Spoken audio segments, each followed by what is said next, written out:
राम कृष्ण हरे जय राम कृष्ण हरे हरे जय राम कृष्ण हरे जय राम कृष्ण रूप लोचने सुखदाले हो साधने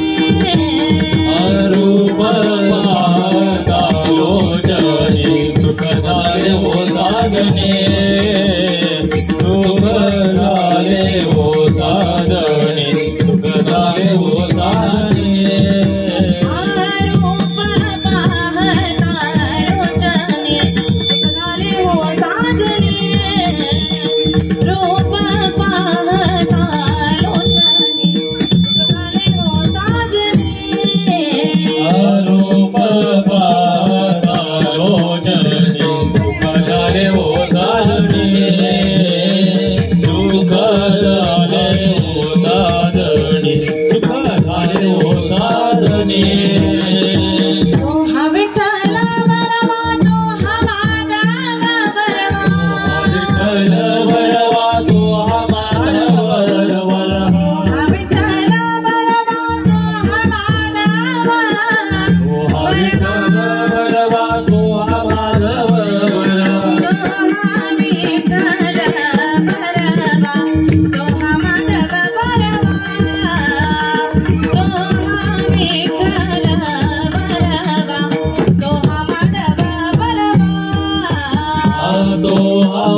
सुकृताची जोडी म्हणून विठ्ठल आवडे सुकृताची जोडी म्हणून विठ्ठल आवडे सुकृताची जोडी म्हणून विठ्ठल आवडे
याचा आवाज जरा मोकळा सोडायला सांगा.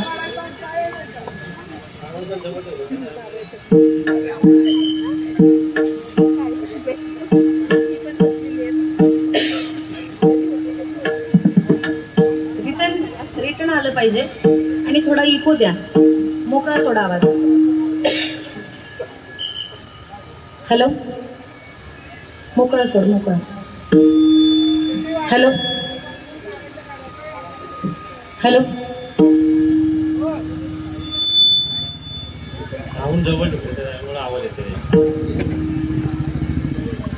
नाम घोष करू हरी कथा. नाम घोष करू हरी कथा.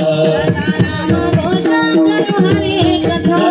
नाम घोष करू हरी कथा. सदा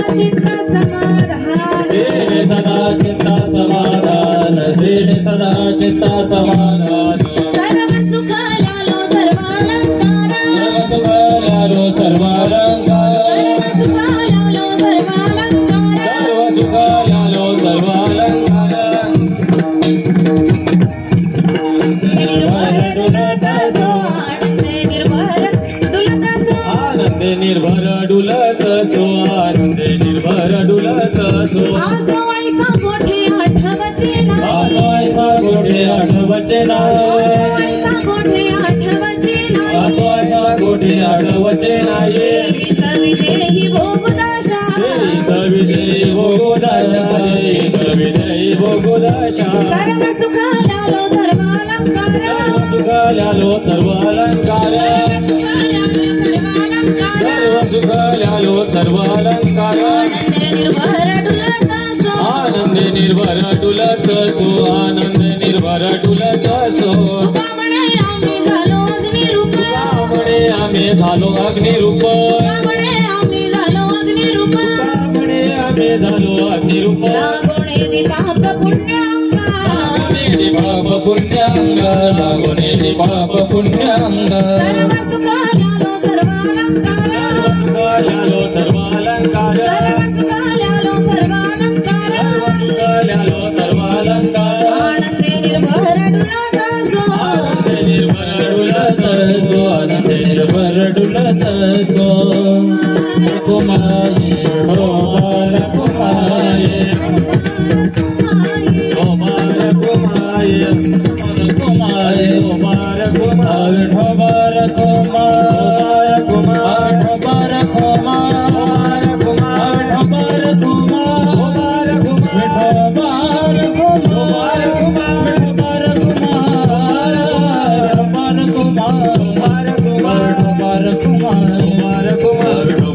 ढोबार कुमार ढोबार कुमार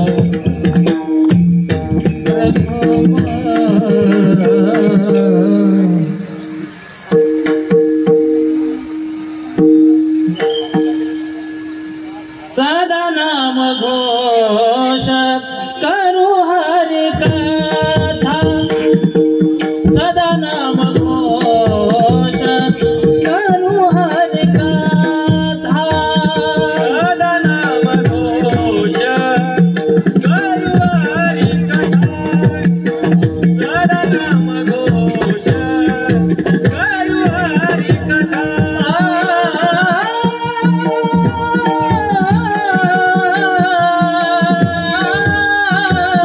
सदा नाम घोष करू हरि कथा सदा नाम घोष करू हरि कथा सदा नाम घोष करू हरि कथा सदा नाम घोष करू हरि कथा तेडे सदा चित्ता समाधान तेने सदा चित्ता समाधान सर्व सुखल्यालो सर्व सुखल्यालो सर्वालंकार आनंदे निर्भर डुलत सो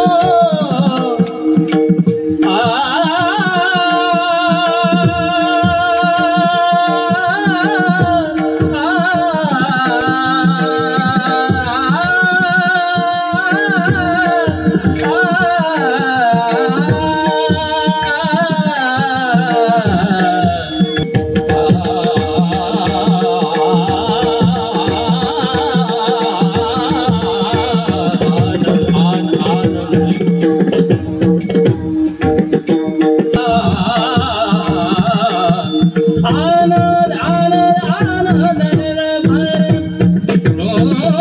डुलत सो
चित्ता समाधान सर्व सुखाला सर्वालंकार आनंदे निर्भर डुलत असो असो ऐसा कोठे आठवची नाही असो ऐसा कोठे आठवची नाही देहीच विदेही भोगदशा सर्व सुखाला सर्वालंकार आनंदे निर्भर डुलत असो तुका म्हणे आम्ही झालो अग्निरूप तुका म्हणे आम्ही झालो अग्निरूप लागोणे दीपाप पुण्यांगा सर्व सुखाला सर्व अलंकार आनंदे निर्भर डुलत असो विठ्ठल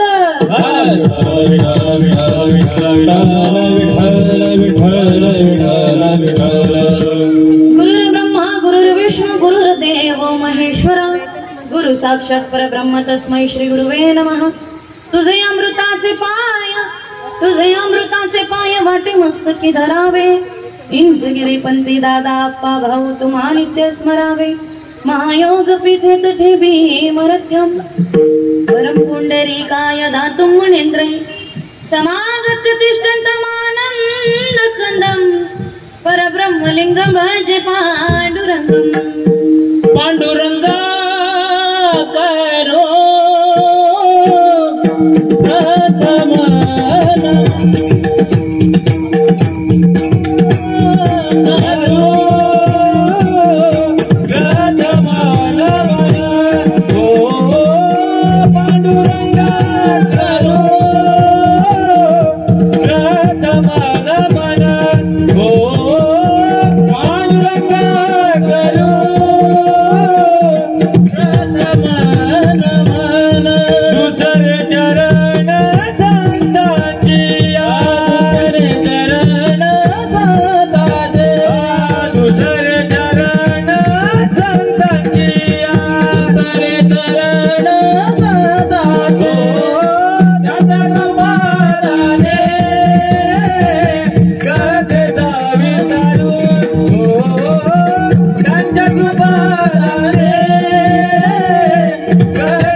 तुमच्या ग्रपादाने कथेचा विस्तारू बाबाजी सद्गुरुदास तुका जिथे ज्ञान विज्ञान संजीव होते जिथे योग विद्येस सामर्थ्य येते जिथे मानवाला मिळे मोक्ष गाता तुझ्या पायरेशी सदा नवर माता मस्तक हे पायावरी मस्तक हे पायावरी मस्तक हे पायावरी मस्तक हे पायावरी या वारकरी संतांचा या वारकरी संतांचा या वारकरी संतांचा या वारकरी संतांचा या वारकरी संतांचा या वारकरी मस्तक हे पायावरी वारकरी संतांचा या वारकरी संतांचा मस्तक हे पायावरी वारकरी संतांचा या वारकरी संतांचा मस्तक माझे पायावरी या वारकरी संतांच्या नमो ज्ञानेश्वरा निवृत्ती उदारा सोपन देवा मुक्ताबाई नमो त्रिभुवन पावनी आद्य त्रयजनई देवाची सदा नाम घोष करू हरी कथा सदा नाम घोष करू हरी कथा तेने सदा चित्ता समाधान सर्व सुख ल्यालो सर्व अलंकार आनंदे निर्भर डुलत सो। आज या ठिकाणी प्राप्तस्थळी प्राप्त प्रसंगी कीर्तन रूपी सेवेकरता घेतलेला अभंग देहूचे सुप्रसिद्ध साधू संत तुकाराम महाराज यांचा अवघ्या 4 चरणाचा नामपर प्रकरणातील अभंग सेवेकरता घेतलेला आहे। विठ्ठल विठ्ठल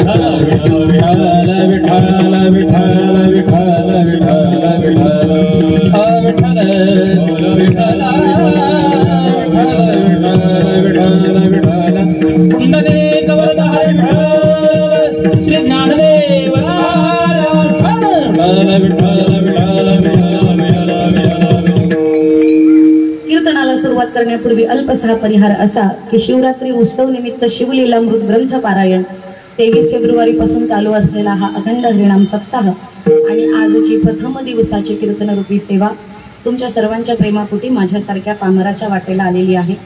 काल ज्यांचं सुंदर असं प्रवचन झालं ते स्वामी आनंद काळसिद्धेश्वर महाराज कोल्हापूर यांचं सुंदर असं आगमन पूजन व प्रवचन झालं आणि आजचं प्रथम दिवसाचं कीर्तनाची सेवा तुम्हा सर्वांच्या प्रेमापोटी इंचगिरी संप्रदाय साधक वर्गाच्या प्रेमापोटी माझ्यासारख्या पामराच्या वाटेला आलेले आहे। विठ्ठल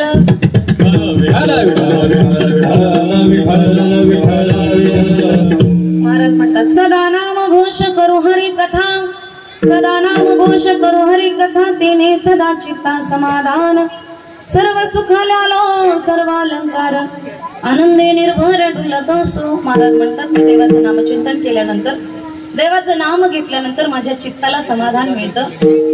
माणसं म्हणतात चित्ताला समाधान मिळतंय ठीक आहे पण चित्ताला समाधान फक्त कामाचं आहे का? आयुष्य जगत असताना काहीतरी लागतं की नाही?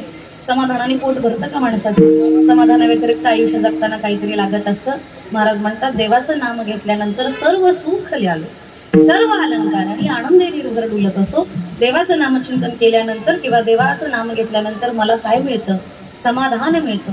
असो ऐसा कोठे आठवची नाही असो ऐसा कोठे आठवची नाही देच विदेही भूगुदशा सर्व सुख ल्यालो सर्व अलंकार आनंदे निर्भर डुलत असो। ज्यावेळेस मी भगवंताचं नामचिंतन करतो त्यावेळेस माझा मी राहत नाही, मला काही सुद्धा गरज नाही। मला भगवंताच्या नामचिंतनामध्ये माझ्या आयुष्याला माझ्या जीवनाचं सार्थक झालं आणि माझ्या मनाला समाधान मिळतं। महाराज म्हणतात तुका म्हणे आम्ही झालो अग्निरूप तुका म्हणे आम्ही झालो अग्निरूप लागोणे दीपाप पुण्यांगा सर्व सुख ल्यालो सर्व अलंकार आनंदे निर्भर डुलत असो। सर्व सुख ल्यालो सर्व अलंकार आनंदे निर्भर डुलत असो। तुका म्हणे आम्ही झालो अग्निरूप। अग्निरूप म्हणजे काय? भाजून घेतलं का महाराजांनी स्वतःला? महाराज अशा अवस्थेमध्ये गेले की भगवंताचं नामचिंतन केल्यानंतर ज्यावेळेस माणूस अग्निरूप होतो त्यावेळेस त्याला काहीच कळत नाही। महाराज म्हणतात की भगवंताचं नामचिंतन केल्यानंतर मी अशा अवस्थेमध्ये जातो की मला पापाचीही फिकीर नाही, मला पुण्याचीही फिकीर नाही। मी फक्त आणि फक्त भगवंताचं नामचिंतन करतो आणि भगवंताचं नामचिंतन केल्यानंतर सर्व सुख ल्यालो सर्व अलंकार आणि आनंदे निर्भर डुलत असो हा झाला अभंगाचा सरळ सरळ ठावा. विठ्ठल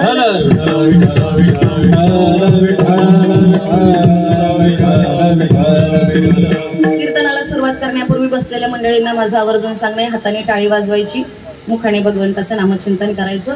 कारण की आज आपण देवाच्या दारामध्ये बसलेलो आहोत, देवाच्या गाभाऱ्यामध्ये बसलेलो आहोत. देवाला सगळ्यात जास्त जर काय आवडतं तर देवाचं नाम आवडतं. लक्षात ठेवा, भगवंताकडं पगारावर एक माणूस आहे, त्याचं नाव काय आहे माहिती का? चित्रगुप्त नाव आहे त्याचं. आणि महाराजांचं प्रमाण आहे, नाम घेता तत्क्षणी चित्रे ठेविली लेखनी. ज्यावेळेस तुम्ही भगवंताचं नामचिंतन करता त्यावेळेस चित्रगुप्त नावाचा देवाच्या पगारावर असलेला माणूस त्याचा हातातला पेन खाली ठेवत असतो. त्याला आता चिंता नाही, कारण की तुम्ही कुठं बसलाय? कीर्तनामध्ये बसलाय. मग फक्त कीर्तनामध्ये बसून कीर्तन श्रवण करण्यापेक्षा सर्वांगाचं कान ऐकरा, कीर्तन श्रवण करा, हाताने टाळी वाजवा आणि मुखाने भगवंताचं नामचिंतन करा. विठ्ठल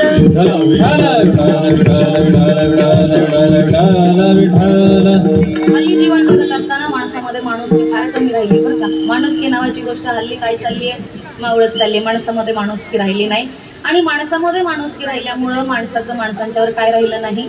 प्रेम राहिलं नाही. पण लक्षात ठेवा, वारकरी संप्रदाय एकमेव असा संप्रदाय आहे की तो एकमेकांच्यावर प्रेम करतो.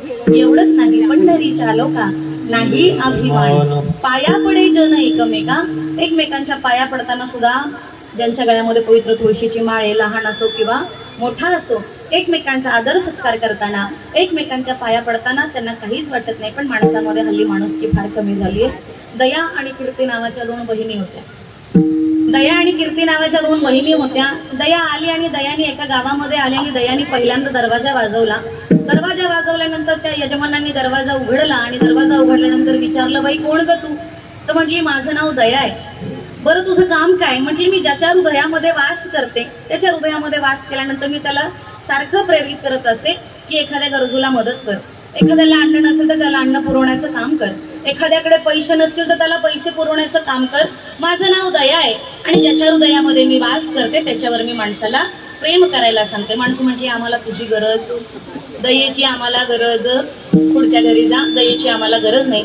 अख्ख्या गावामध्ये फिरली पण दयाला कोणी सुद्धा घरात घेतलं नाही. शेवटी ज्यावेळेस दया गावाच्या बाहेर गेल्या आणि गावाच्या बाहेर गेल्यानंतर एका साधूची झोपडी होती आणि साधूच्या झोपडीमध्ये दरवाजामध्ये गेली आणि साधूला सांगते, महाराज माझं नाव दया आहे, मला अख्ख्या गावामध्ये कुणी वास दिला नाही, महाराज तुम्ही तरी मला वास द्याल का? महाराज म्हटले की काही हरकत नाही, तुझं काम काय? म्हणली, ज्याच्या हृदयामध्ये मी वास करते, ज्याच्या हृदयामध्ये वास करते त्याला मी माणसावर प्रेम करायला शिकवते, माणसावर दया करायला शिकवते. जे करंजले गांजले त्यासी म्हणे जो आपुले, तोची साधू ओळखावा आणि देव तेथीची जाणावा. त्याच्यानंतर ते म्हणले की ये बाई तू खुशाल माझ्या आश्रमामध्ये राहू शकते. दया कितीतरी दिवस माघारी आली नाही म्हणून दयाची बहीण कीर्ती तिचा मागावा घेण्यासाठी गेली. तिने सगळ्यात पहिल्यांदा दार ठोठावलं.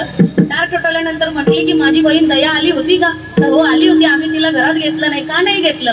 ती म्हणली की मला लोकांच्या हृदयामध्ये वास करायला आवडतो, एकमेकांच्यावर प्रेम करायला मी शिकवते, आम्हाला दयेची गरज नाही. तुझं नाव काय? माझं नाव कीर्ती. तुझं काम काय? मी ज्याच्या आयुष्यामध्ये जाते त्याचं नाव मी उज्ज्वल करते, माझं नाव कीर्ती आहे. माणसं म्हटली तुझी आम्हाला गरज आहे, तू आमच्या घरात ये. दयेची आम्हाला गरज नव्हती पण कीर्तीची आम्हाला गरज आहे, कारण की माणसाला हल्ली काय करायचंय? स्वतःचं नाव उत्तुंग करायचंय. पण ती म्हणली ज्या अर्थी तुम्ही दयेला घरात घेतलं नाही त्या अर्थी मीही तुमच्या घरामध्ये येणार नाही. अख्ख्या गावामधून फिरली, आपली बहीण कुठंच दिसत नाही. गावाच्या बाहेर गेली, साधूची झोपडी दिसली. साधू जवळ गेल्यानंतर म्हटली, महाराज माझी बहीण दया तुमच्याकडे आली का? तर हो तुझी बहीण दया माझ्याकडे आली आहे. दयेला वास दिला, मला वास देता का? माझं नाव कीर्ती आहे. तुझं काम काय? माझं काम एवढंच आहे की मी ज्याच्या आयुष्यामध्ये जाते त्याचं नाव मी उज्ज्वल करते, त्याचं नाव इतकं उज्ज्वल करते की समाजामध्ये लोक त्याच्याकडे मानापानाने बघतात. साधू म्हटले, मला तुझी गरज, मला कीर्तीची गरज नाहीये, पण लक्षात ठेव मी तुला वचन देतो, दया माझ्या आयुष्यामध्ये आहे, पण जोपर्यंत मी जिवंत आहे तोपर्यंत मला तुझी गरज नाही. पण माझ्या कर्माने जर मी चांगलं वागलो तर मी गेल्यानंतर मला तुझी गरज लागेल. म्हणून उत्तमची रे कीर्ती मागे उत्तमची रे, कीर्ती मागे उत्तमची रे, कीर्ती मागे उत्तमची तुका म्हणणे का मरणे सरे, तुका म्हणणे का मरणे सरे, तुका म्हणणे का मरणे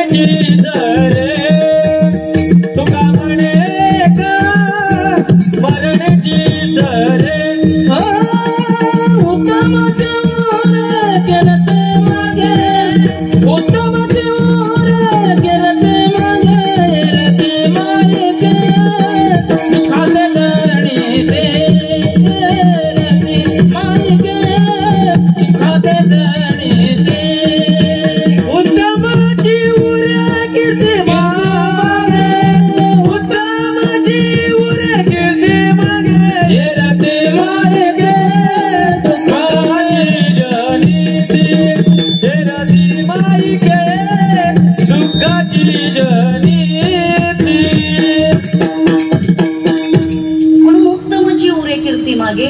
माणसाने जीवन जगत असताना असं जीवन जगतलं का त्याची कीर्ती मागं उरते. महाराज म्हणतात दयेची मला गरज आहे पण कीर्तीची मला गरज नाही. पण लक्षात ठेवा, ज्याच्या अंतरामध्ये ज्याच्या हृदयामध्ये दया वास करते, त्याच्या हृदयामध्ये त्याच्या अंतरामध्ये आपोआप कीर्ती वास करते. म्हणून माणसाने माणसासोबत माणुसकीनं वागलं पाहिजे. आणि ज्या दिवशी माणसं माणसासोबत माणुसकीनं वागतील त्या दिवशी ह्या जगामध्ये इतरांच्या विषयी मनामध्ये प्रेम, खरा तो एकची धर्म आणि जगाला प्रेम अर्पावे. ज्यावेळेस माणसं माणसासोबत वागतील त्यावेळेस प्रेमाची किंमत कळेल. भगवंतानी इतका सुंदर नरदेह दिलाय, माणसांना सुंदर नरदेह अजिबात कळाला नाही. भगवंताची कृपा आहे म्हणून आपल्याला काय मिळालंय? हा सुंदर नरदेह मिळालाय. बाळ ज्यावेळेस जन्माला येतं महिला मंडळ त्यावेळेस सुईनी सगळ्यात पहिल्यांदा उलट पलट करून बाळ बघतात ना, सगळं व्यवस्थित आहे का, उलट पालट करून बघितलं जातं. समजा थोडंसं काही असेल तर म्हणतात ग्रहणात गावलं होतं की काय, बरोबर आहे. त्यानंतर विज्ञान युगामध्ये जगत असताना काही माणसं म्हणतात की देव नाही, ह्या जगामध्ये देव नाही. ज्यांना असं वाटतं की ह्या जगामध्ये देव नाही त्यांचं फक्त 2च मिनिटं नाक धरायचं. काय करायचं? 2च मिनिटं नाक धरायचं. काय होईल हो? हाताची धडपड होईल ना. कशासाठी? जीव वाचवण्यासाठी. ज्यांना असं वाटतं की ह्या जगामध्ये देव नाही त्यांच्यासाठी ही प्रक्रिया करायची. भगवंतानी इतका सुंदर नरदेह दिलाय, आपल्याला कळाला नाही. हाताने टाळी वाजवली पाहिजे, मुखाने भगवंताचं नामचिंतन केलं पाहिजे. एका बाजूनी राजा चालला होता, एका बाजूनी लोहार चालला होता. राजा राजाच्या नादात चालला होता, लोहार लोहाराच्या नादात चालला होता. लोहार एकटाच होता, पायामध्ये चप्पल नाही, पण राजाच्या मागे पुढे माणसं आहेत. इकडं घोडा आहे, इकडं हत्ती आहे, पालखी आहे, सगळं काही आहे. आणि राजा त्याच्या सेवकांच्या सोबत बोलत चालला होता. लोहाराचं लक्ष राजाकडे होतं. राजा चालतोय, लोहार चालतोय, राजा चालतोय, लोहार चालतोय. राजाचं काही त्याच्या पायाकडे लक्ष नाही. राजाच्या पायामध्ये एक विषारी सर्प होता. लोहाराने तो सर्प बघितला, उचलला आणि फेकून दिला. का? तर त्याचा दंश जर त्या राजाला झाला असता तर राजा काय झाला असता? मृत्युमुखी पडला असता. राजा हा प्रजेचं रक्षण करणारा माणूस आहे. तो जर मृत्युमुखी पडला तर प्रजेचं रक्षण कोण करणार? राजाला आनंद झाला की तुझ्यामुळं काय झालंय, माझा जीव वाचलाय, तुला काय पाहिजे माग. म्हणलं मला काही सुद्धा नको, तुमचा जीव वाचलाय ना, मला आनंद आहे. मला काही सुद्धा नको, तुमचा जीव वाचलाय, मला आनंद आहे. नाही नाही म्हटले, माग तुला काय पाहिजे. राजवाड्यावर घेऊन गेले, त्याचं आदरातिथ्य केलं, तो काय आहे बघितलं आणि राजाने सांगितलं एक काम करा, 5 एकर चंदनाची बाग काय करून टाका, ह्याला देऊन टाका. बरं कसली चंदनाची बाग द्यायची? तयार चंदनाची बाग द्यायची, छोटी छोटी झाडं द्यायची नाही, तयार चंदनाची बाग द्यायची. चंदनाची बाग दिली. लोहार लोहाराच्या मार्गाने गेला, राजा राजाच्या मार्गाने गेला. 6 महिने झाल्यानंतर राजाच्या मनामध्ये असा प्रश्न आला की चंदनाची बाग दिली म्हणल्यानंतर त्याचं आता चांगलं झोपडीतनं बिचारा घरात तरी राहायला गेला असेल. चला म्हणलं चक्कर मारायला जाऊ. म्हणून चक्कर मारायला गेला तर आपलं नेहमीप्रमाणे हा भाता फुकत होता आणि झोपडीतच होता. राजा म्हणले, अरे तुला मी 5 एकर चंदनाची बाग दिली, काय केलीस? काय नाही म्हणलं, जाळलं, कोळसं केलं 2 रुपये किलोनी. कशाचं? चंदनाच्या बागेचं. म्हटलं अरे तुला काही कळतं का, मी तुला चंदनाची बाग काय शिल्लक राहिले? काय नाही म्हणलं, सगळ्याच कोळसं केलंय, काही सुद्धा शिल्लक राहील. अरे थोडा तुकडा तरी. म्हणलं हे एवढाच तुकडा शिल्लक राहिला, ठीक आहे आता कोळसच करायला निघालो होतो. म्हणलं एक काम कर, बाजारामध्ये जा आणि ह्याचा भाव काढून ये. ते तेवढासा तुकडा गेला, बाजारामध्ये गेला आणि बाजारामध्ये गेल्यानंतर त्याचा भाव काढला तर 2 लाख रुपये त्या चंदनाच्या तुकड्याचा भाव झाला. डोक्यावर हाणून घेतलं आणि घरी माघारी आला. म्हटलं सांगायचं तरी एवढी ह्याची किंमत आहे. राजाने त्याला चंदनाची बाग दिली, त्याला वापरायची कशी कळाली नाही. 2 रुपये किलोनी कोळसे केले, विकून दिले. भगवंताच्या कृपेने आपल्यालाही चंदनाची बाग मिळाली हो. वापरायची कशी कळली पाहिजे आणि ज्याला वापरायची कशी कळते ना त्याच्या आयुष्याचं सार्थक आहे. फक्त ती वापरता आली पाहिजे. विठ्ठल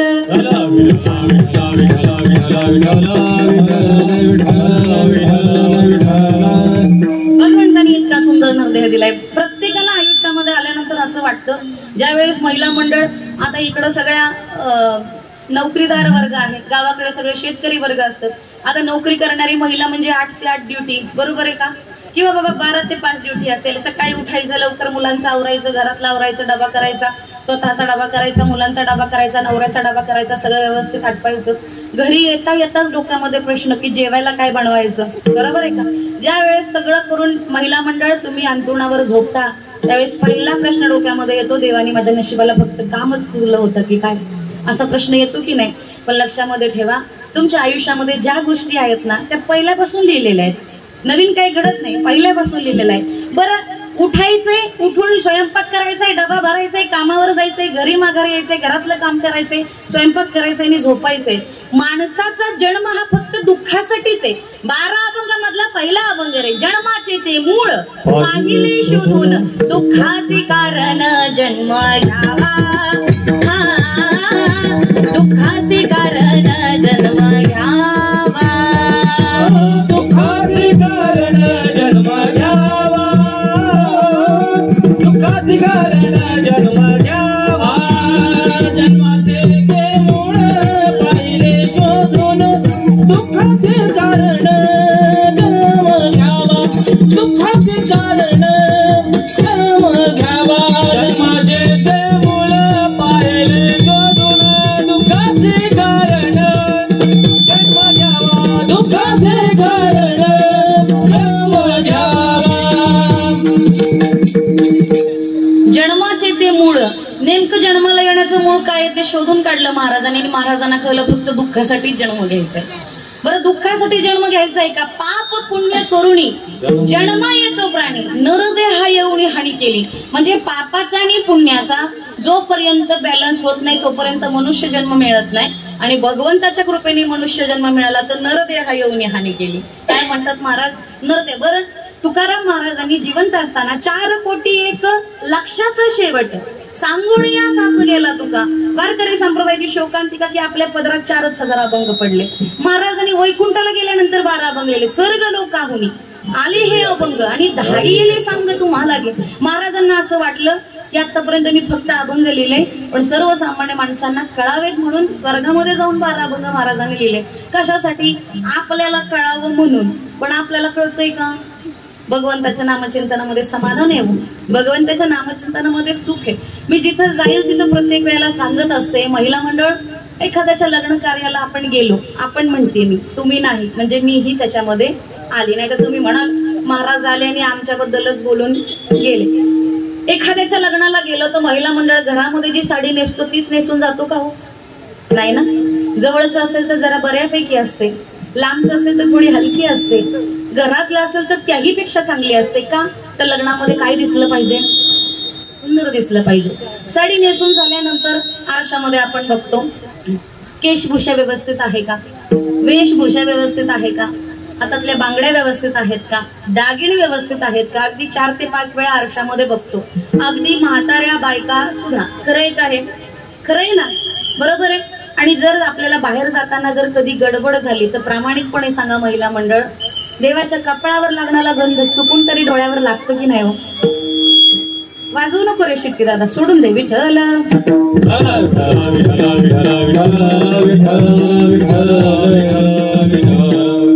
देवाच्या कपाळावर लागणारा गंध चुकून तरी देवाच्या कधीतरी डोळ्यावर लागतो, कधीतरी नाकावर लागतो, जाणून बुजून नाही पण चुकून लागतो. सांगायचं तात्पर्य एक, देवाने इतका सुंदर निर्देह दिला, आपल्याला हा नरदेह देताना देवानी कुठल्याच प्रकारची कुचराई केलेली नाही. सुंदर नरदेह दिला. एका ऊसतोडी कामगाराच्या मुलीला एका तहसीलदारांनी बघितलं आणि तहसीलदारांनी बघितल्यानंतर त्याला ती आवडली. तो शेतामध्ये गेला आणि म्हटला मला तुमच्या मुलीसोबत विवाह करायचा. ऊसतोडी कामगार म्हटला की आम्ही ऊसतोडी कामगार आहे, आमची ऐपत नाही तुमच्यासोबत विवाह करायची, काही हरकत नाही, तुमची मुलगी दिसायला सुंदर आहे, रूपवान आहे, म्हणून मला तिच्यासोबत लग्न करायचं आहे. लग्न झालं. लग्न झाल्यानंतर ज्यावेळेस ती घरामध्ये गेली त्यावेळेस तिथं आजी होते. आजी म्हटल्या बाई तू ऊसतोडी कामगाराची मुलगी, पण तुझं नशीब खूप चांगलं आहे का, तू एका अधिकाऱ्याची पत्नी झाली. मी एक गोष्ट सांगू का, तू ऐकशील का? ती म्हणली आजी सांग ना, मी ऐकील. भगवंताच्या कृपेने तुझं लग्न झालं हे तरी मान्य आहे का? हो मान्य आहे. चांगल्या घरात झालं हे तरी मान्य आहे का? हो मान्य आहे. मग एक काम कर ना बाळा, रोज संध्याकाळी फक्त हरिपाठ करत जा. भगवंताच्या कृपेने लग्न झालं ना, रोज संध्याकाळी फक्त हरिपाठ करत जा. ती म्हणली बघू जमलं तर करीन. काय म्हटली? जमलं तर करीन. हा भाग सोडा, पण जर जन्मताच तिच्या नाकावर देवाणी पाय दिला असता तर तहसीलदारांनी केली असती का? म्हणजे देवाणी इतकं सुंदर नरदेह दिलाय, ती कुणाची कृपा आहे? भगवंताची कृपा आहे. कालांतराने चेहरा निस्तेज होणार आहे. लहान लेकरू कडेवर घेतल्यानंतर त्याचा गोड गोड पप्पा घ्यावा असा वाटतो, 90 वर्षाच्या म्हाताऱ्याचा घ्यावा वाटतो का? कालांतराने आपला चेहरा, आपली कांता निस्तेज होणार आहे. जगामध्ये सुंदर जर काय तर राजस सुकुमार मदनाचा पुत्र रवी शशिकाळा लोकप्रिय, देवापेक्षा या जगामध्ये सुंदर कोण नाही.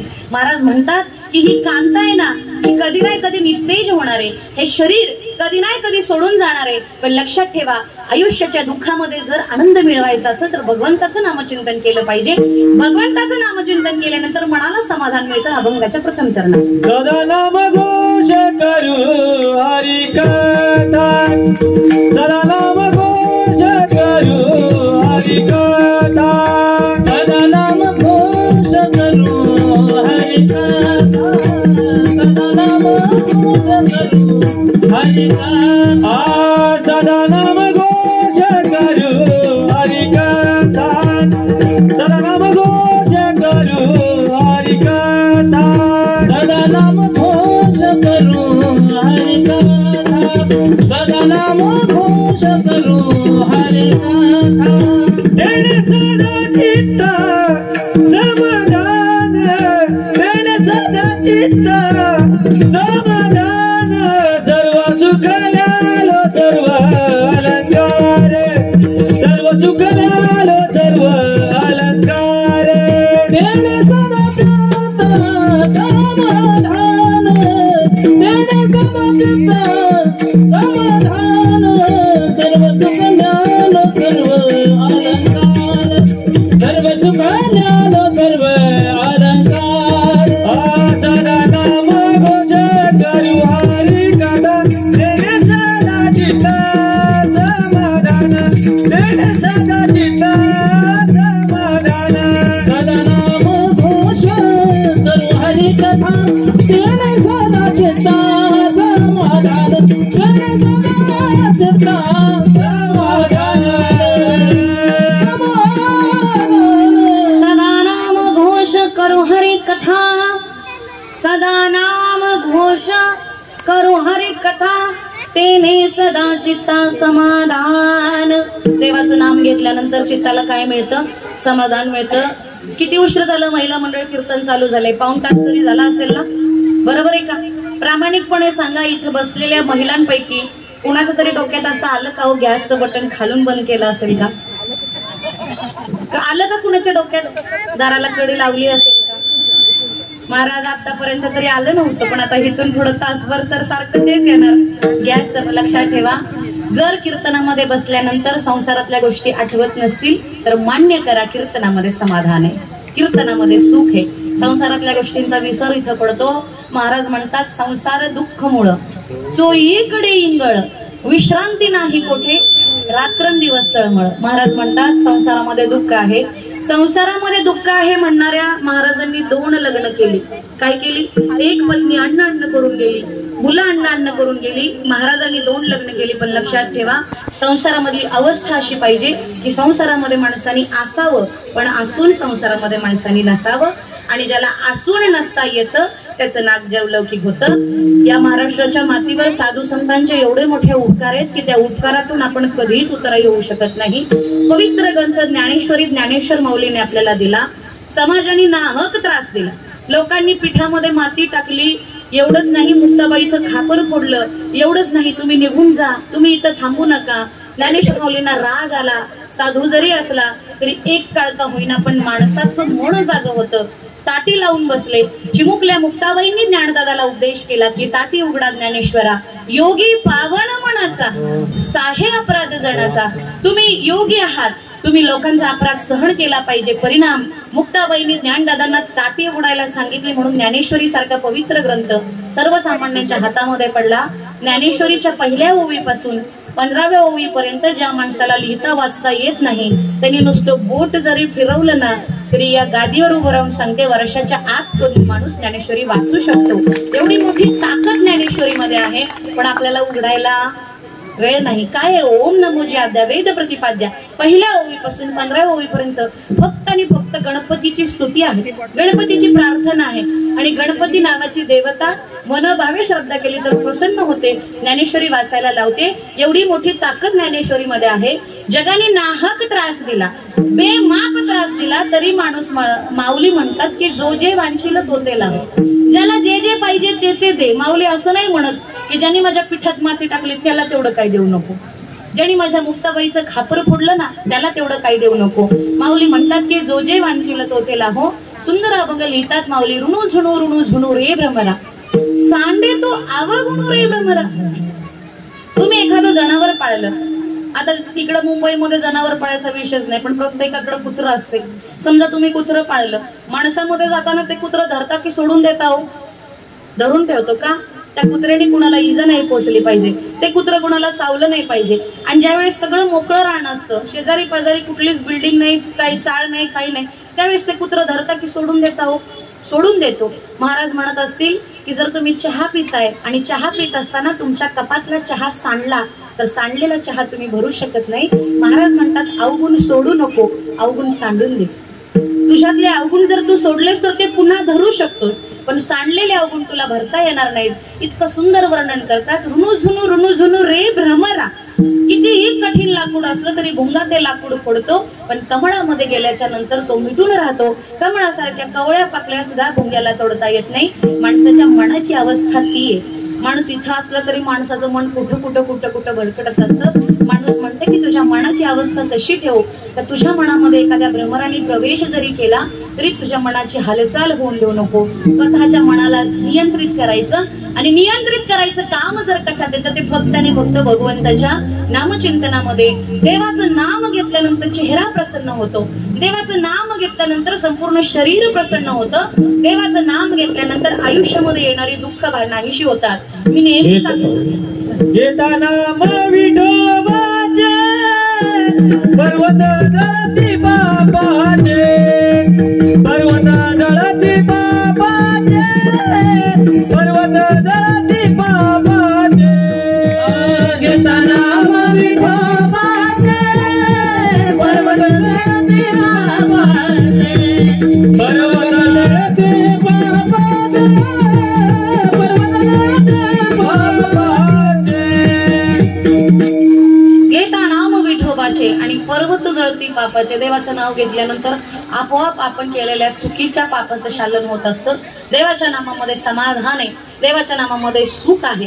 महाराज म्हणतात सर्व सुख ल्यालो, सर्व सुख ल्यालो, सर्व अलंकार, सर्व सुख ल्यालो, सर्व अलंकार, सर्व सुख ल्यालो, सर्व अलंकार, सर्व सुख ल्यालो, सर्व अलंकार, सर्व सुख ल्यालो, सर्व अलंकार, सर्व सुख ल्यालो, सर्व अलंकार, सर्व सुख ल्यालो, सर्व अलंकार, सर्व सुख ल्यालो, सर्व अलंकार.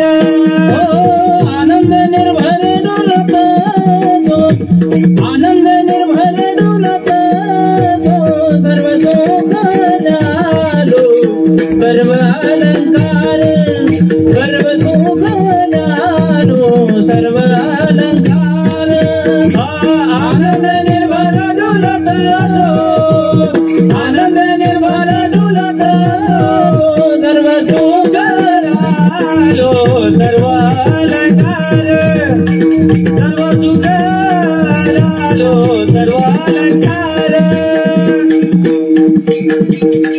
सर्व सुख ल्यालो, सर्व अलंकार आणि आनंदी निर्भर डुलत असो. देवा तुझं नाम घेतल्यानंतर मला कोणत्याच अलंकाराची गरज नाही.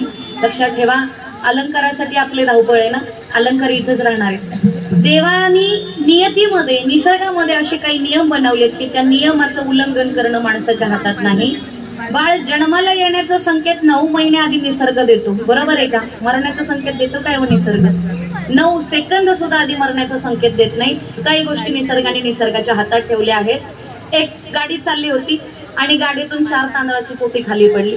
4 तांदळाची पोती खाली पडल्यामुळे ती पोती फाटली आणि विस्कटले तांदूळ सगळीकडे. सगळ्यात पहिल्यांदा चिमण्या आल्या. चिमण्यांनी पोटभर दाणे खाल्ले, चिमण्या निघून गेल्या. त्याच्यानंतर कावळे आले, कावळ्यांनी पोटभर दाणे खाल्ले, कावळे निघून गेले. जेवढी गरज आहे तेवढीच खाल्ले, कावळे निघून गेले. त्याच्यानंतर गाय आली, गायीने ओंजळभर दाणे खाल्ले, गाय निघून गेली. निसर्गामध्ये पशु पक्ष्याला जेवढं भगवंतांनी दिलंय ना त्यापेक्षा कितीतरी जास्त आपल्याला दिले. काय हे पण पशु पक्ष्यांना जास्त कळते. माणसं आली, माणसांनी पोती सुद्धा रस्त्यावर ठेवली नाही. एवढंच नाही, माणसं म्हणली ज्या ट्रकातून 4 पोती पडले ते ट्रक कुठे गेलाय हुडका. पशुनी जेवढी त्याला गरज आहे तेवढंच घेतलं. निसर्गाने आपल्याला जेवढ्याची गरज आहे तेवढंच घेतलं पाहिजे, पण आपण जास्तीची अपेक्षा करतो. अन्न मान धन येतो फक्त प्रारब्धाधीन. तुमच्या नशिबात जे आहे तेच तुम्हाला मिळणार आहे. नशिबाच्या पलीकडे कोणतीच गोष्ट तुम्हाला मिळणार नाही. पण आपला कशावर विश्वास पाहिजे? नशिबावर विश्वास पाहिजे. कर्मधर्म संयोगानं जर आयुष्यामध्ये एखादी वाईट घटना घडली किंवा आपलं नुकसान झालं तर आपण म्हणतो की देवाने माझं काय केलं. मी नाही म्हणत, तुम्ही आपल्या मनातल्या मनात म्हणा, देवाने काय केलं माझं.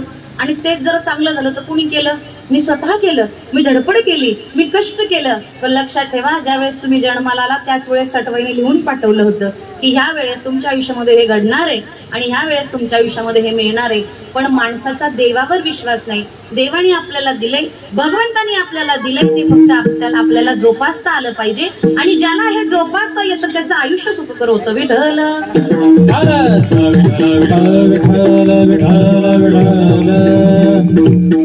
इंचगिरी संप्रदायाचं हे शिव गुरु मंदिर म्हणजे इंचगिरी संप्रदायामध्ये सगळ्यात मोठी जर निष्ठा कोणावर आहे तर ती गुरूंच्यावर निष्ठा आहे. कारण की एका जनार्दनी गुरुदेव येथे नाही बा संशय. गुरुला काय म्हटलं जाते? देव. आमच्यासाठी देवच गुरु आहे. एका जनार्दनी गुरुदेव येथे नाही बा संशय.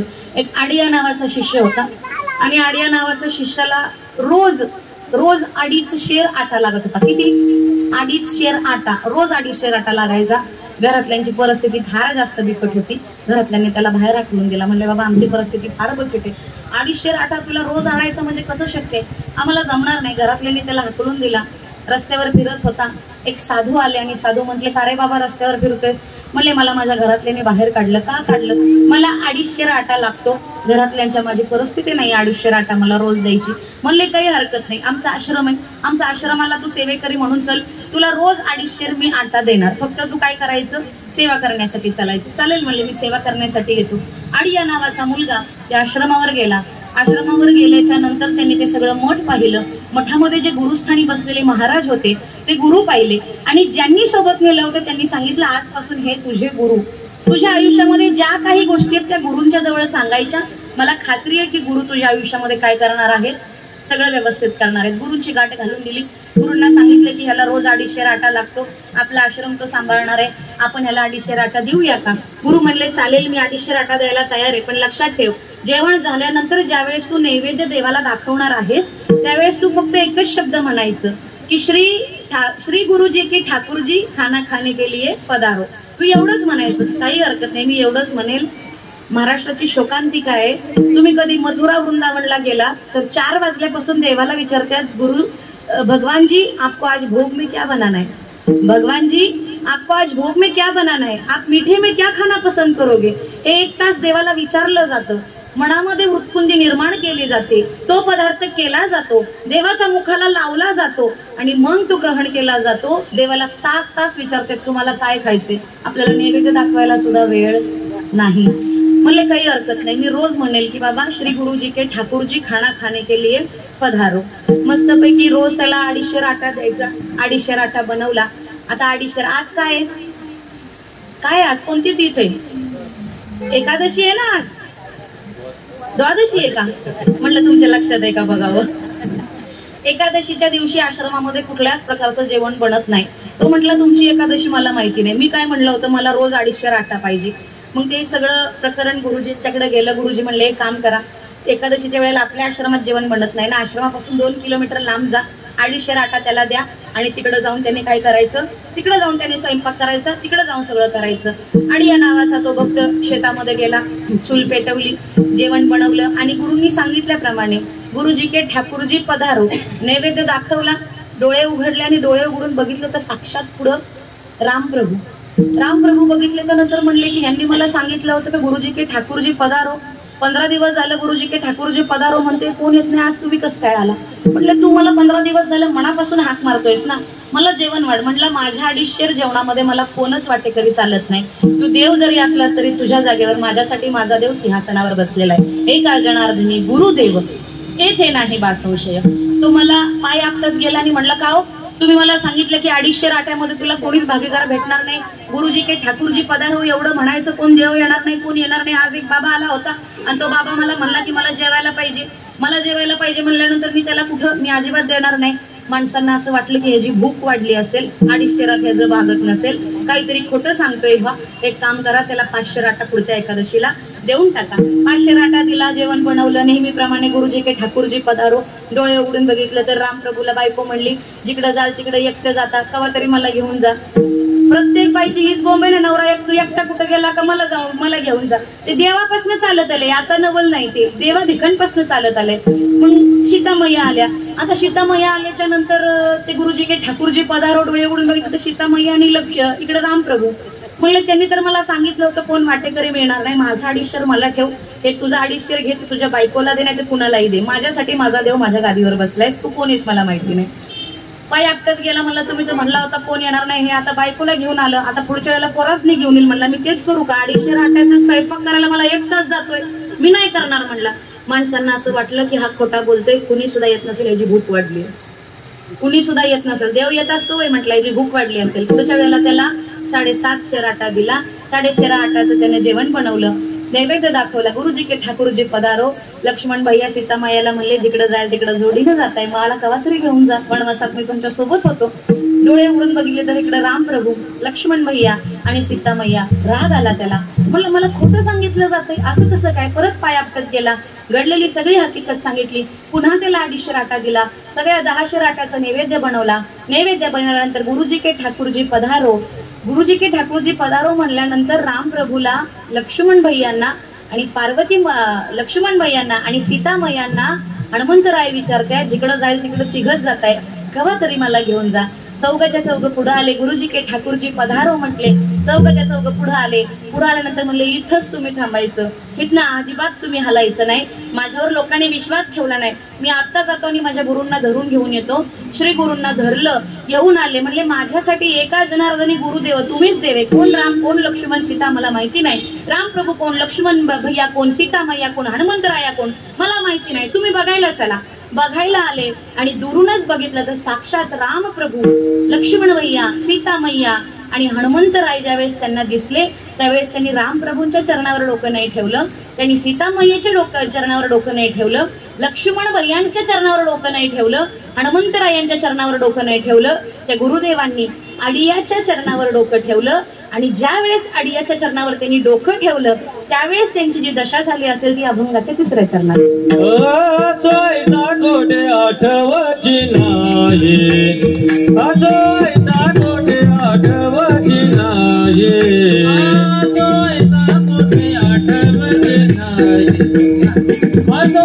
गोटे आठवची नाही, देईच विदेही भोगू दशा, देईच विदेही भोगू दशा, सर्व सुखालो सर्व अलंकार, सर्व सुखालो सर्व अलंकार, देईच विदेही भोगू दशा, देईच विदेही भोगू दशा, सर्व अलंकार सर्व सुखार, सर्व सुखालो सर्व अलंकार, सर्व सुखाल्या असोयचा कोठे आठवचे नाही, असोयचा कोठे आठवचे नाही, असोयचा कोठे आठवचे नाही, असोयचा कोठे आठवचे नाही, देही विदेही भोगू दशा, भोगू दशा, देही विदेही भोगू दशा, भोगू दशा. असो ऐसा कोठे आठवची नाही आणि देहीच विदेही भोगू दशा, एका जनार्दनी गुरुदेव येथे नाही बा संशय.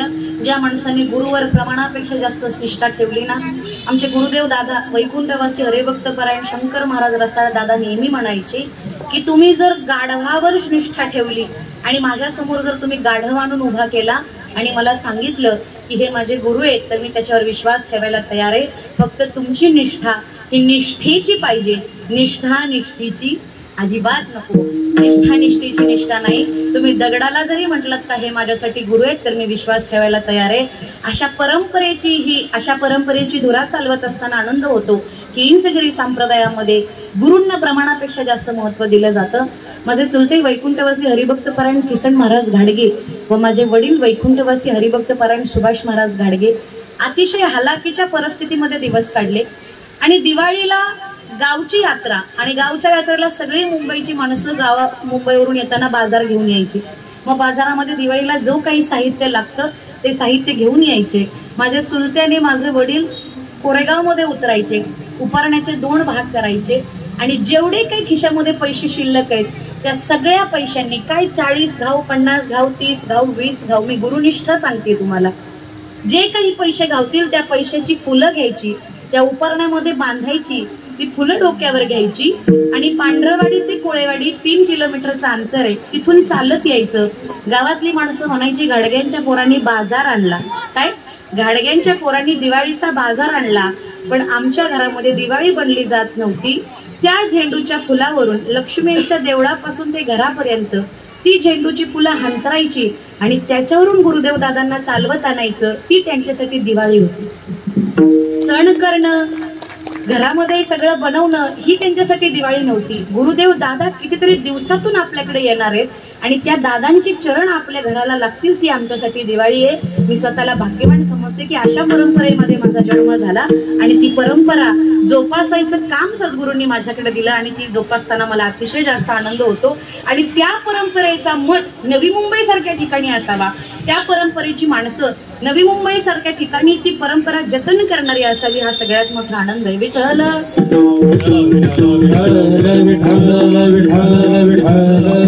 या महाराष्ट्राच्या मातीवर जितके साधू संतांचे उपकार आहेत तितकेच छत्रपती शिवाजी महाराजांचे उपकार या महाराष्ट्राच्या मातीवर आहेत. छत्रपती शिवाजी महाराजांच्या काळामध्ये ज्या वेळेस जिजाऊ आईसाहेबांनी छत्रपती शिवाजी महाराजांना जन्माला घातलं, त्यावेळेस जन्माला यायच्या अगोदर कुशीवरून हात फिरून जिजाऊ आईसाहेब म्हणायचे की बाळा, तुला जन्माला घालायचंय ते आया बहिणींची आबरू वाचवण्यासाठी, तुला जन्माला घालायचंय हे स्वराज्याचं रक्षण करण्यासाठी, तुला जन्माला घालायचंय हे देशाचं रक्षण करण्यासाठी. एवढंच नाही, गुलामगिरीमध्ये अख्खं आयुष्य गेलं, सगळी जमीनदोस्त मंदिरं केली, ती मंदिरं तुला पुन्हा उभी करायची आणि तुला जन्माला यायचे. बाळ ज्यावेळेस पोटात आहे त्यावेळेस कळल्यानंतर जिजाऊ आऊसाहेबांनी फक्त आणि फक्त बाळाला ज्या गोष्टीची गरज आहे तेच केलं. घोडसवारी केली, तलवारबाजी केली, गीता भागवताचं पारायण केलं. 7व्या महिन्याचं बाळ पोटामध्ये असताना कुशीवरून हात फिरून म्हणायच्या, बाळा तुझे कान आता तयार झाले असतील ना, माझा आई तुला जन्माला यायचे ते फक्त आया बहिणींची आबरू वाचवण्यासाठी. जिजाऊ आऊसाहेबांच्या पोटी छत्रपती शिवाजी महाराजांसारखा अनमोल हिरा जन्माला आला. त्यावेळेचा काळ कसा होता? एक रात्री सह्यागिरी हसला,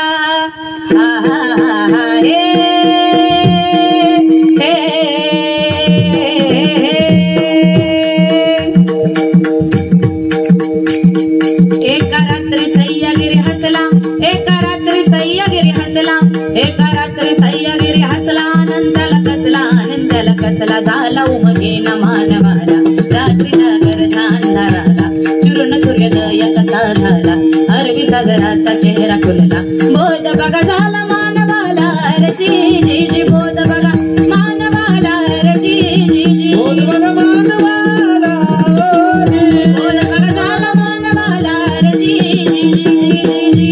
सूर्य नव्हता शिव जन्मले,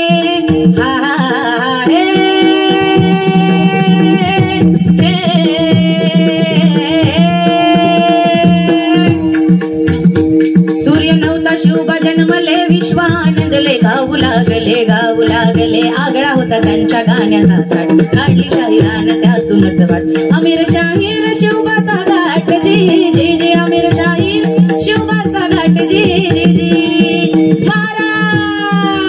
प्रौढ प्रताप पुरंदर, रणनीती धुरंदर, गो ब्राह्मण प्रतिपालक, क्षत्रिय कुलावतंस, महाराज राजा शिव छत्रपती महाराज की, धर्मवीर संभाजी महाराज की, गौ माता की, हिंदू धर्म की, नमस्कार देवते, हर हर हर हर। छत्रपती शिवाजी महाराजांसारखा अनमोल हिरा जिजाभाऊ साहेबांच्यामुळे आपल्याला मिळाला, म्हणून जिजाभाऊ साहेब धन्य। लक्षात ठेवा, आपण कुणाच्या पोटी जन्म घ्यावा या आपल्या हातात नाही, पण आपल्या पोटी कुणी जन्म घ्यावा हे नक्कीच आपल्या हातात आहे, कारण की आपुली आहिता जो असे जागता धन्य माता पिता तयाची या। मुलं जन्माला घालणं म्हणजे आयुष्य नाही, मुलं जन्माला घालणं म्हणजे पुरुषार्थ नाही। जन्माला आलेली मुलं सात्विक असावी, जन्माला आलेल्या मुलांनी धर्माचं रक्षण करावं, जन्माला आलेल्या मुलांनी भगवंताची पूजा अर्चा करावी, जन्माला आलेल्या मुलांनी माणसासोबत माणुसकीनं वागावं, हे ज्याला कळलं त्याचं हित त्याला कळलं, आणि अशा कुळामध्ये पवित्र मुला मुलींचा जन्म होतो। विठ्ठल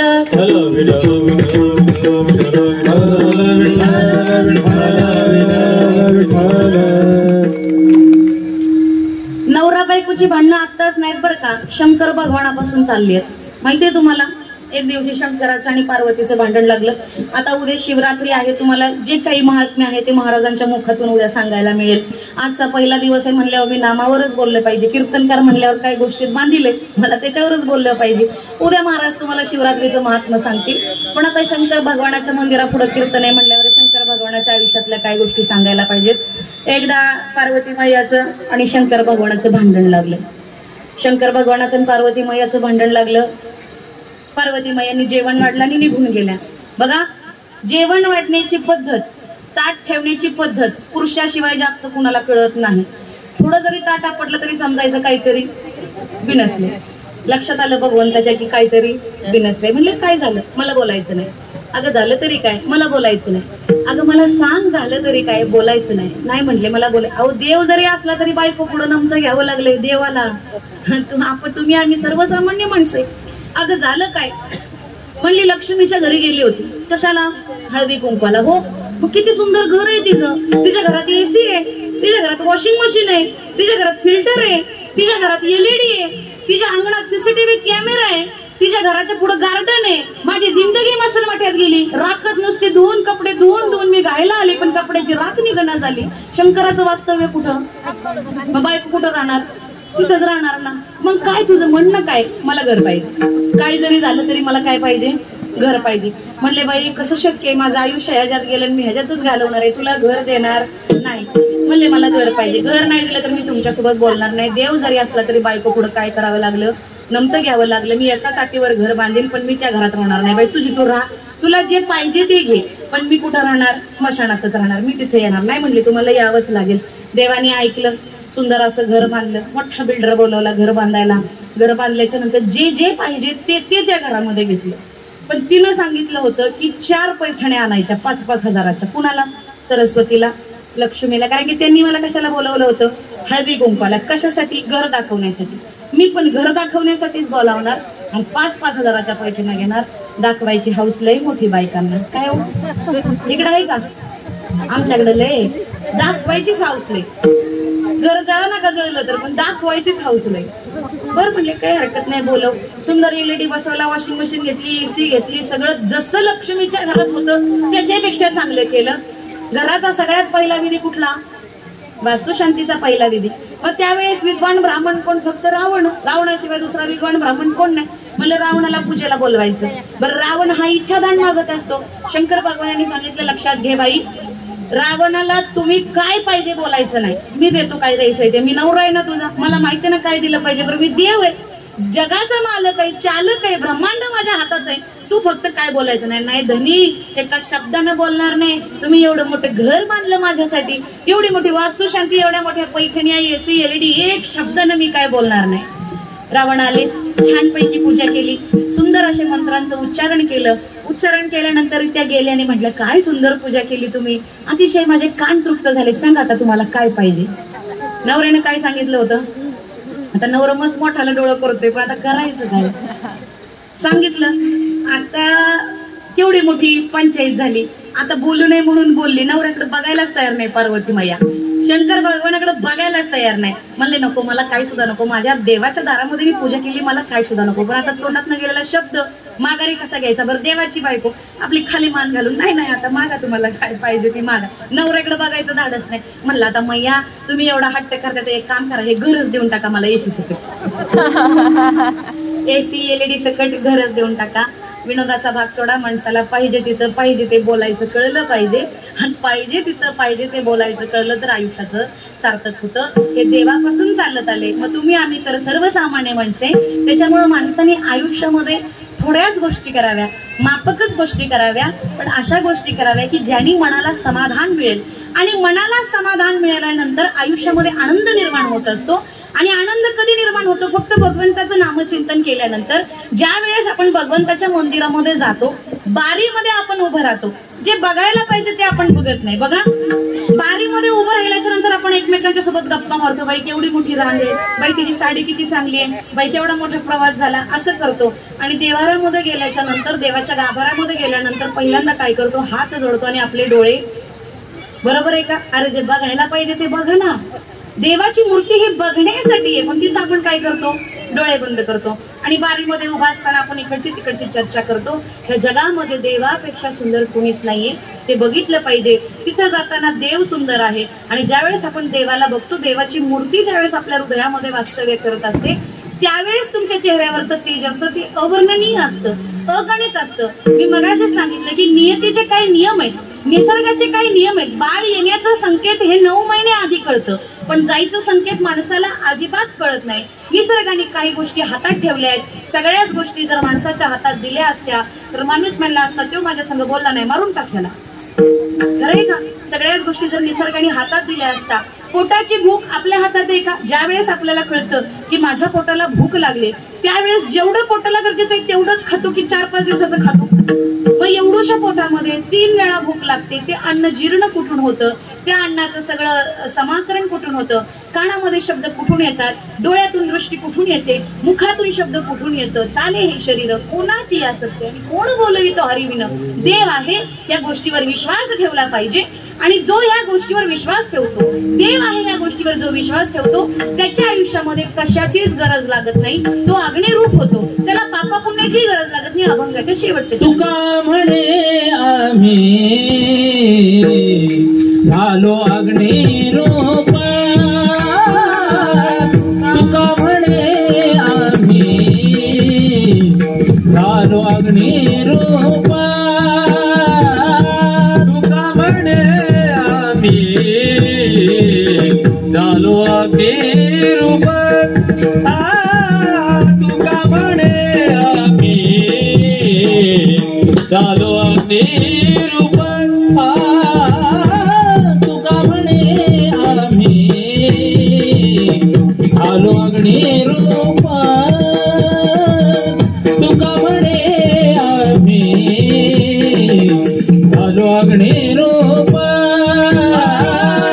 तुका म्हणे आम्ही झालो अग्निरूप, तुका म्हणे आम्ही